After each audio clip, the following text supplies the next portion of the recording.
ضربان سنگین طبله ها و نفس طوفان زیر ایگر آسیل ما امروز بیدار شداییم.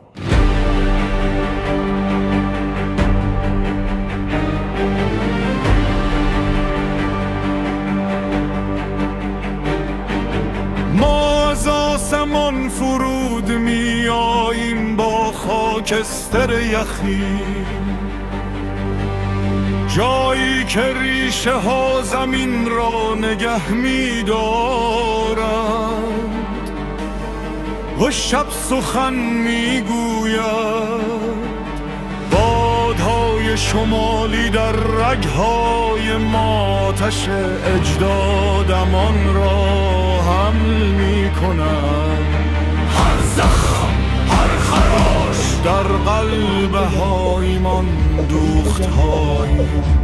اعماق در برابر ما ایستادند.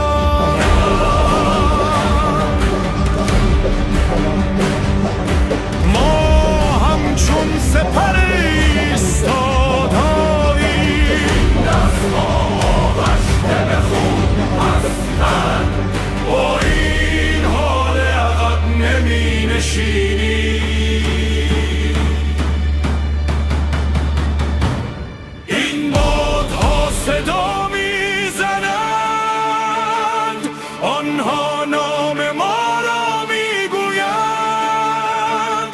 از درون طوفان نژادهای ما سخن می گویند. سرتان را بالا بگیرید، حالا بگذارید زمین نیز بشنود. سوگند به شمال ما مانند ابری در حال انفجاریم. سایه ایگه دراسیل، سایه ایگه دراسیل، ما تسلیم نمی کنیم. پسران شمال، پسران شمال، ما متوقف نمی شوییم. فرزندان وایکینگا، فرزندان وایکینگا، از میان طوفان میگذریم. درخشش سرخی در آسمان مانند پایان یک جنگ، اما درون ما شعله ور است. عهدی نو و ناشکسته بر زمین لرزان.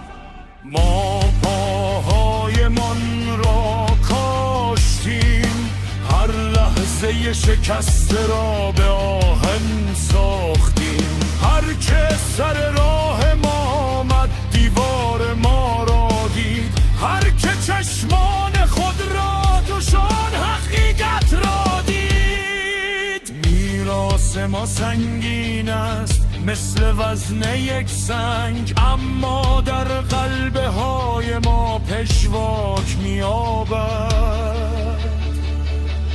غرشی واحد، این بادها صدا میزنند،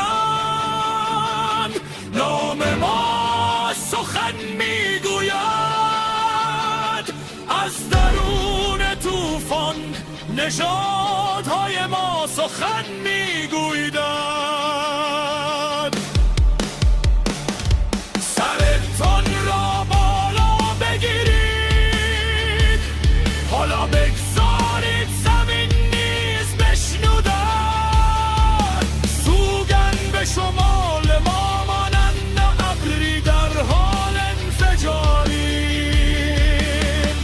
سایه ایگه در آسیل، سایه ایگه در آسیل، ما تسلیم نمی کنیم. پسران شمال، پسران شمال، ما تفخ نمی شوییم. فرزندان وایکینگ ها، فرزندان وایکینگ ها. طوفان برد. حل باشد که زمان از حرکت بایستد، جایی که ریشه ها سخن میگویندد. باشد که روح پاکشونن وقتی ترانه های یخی برخیزند. ما تاریکی را نوشیدیم و نور را جل کر جلی.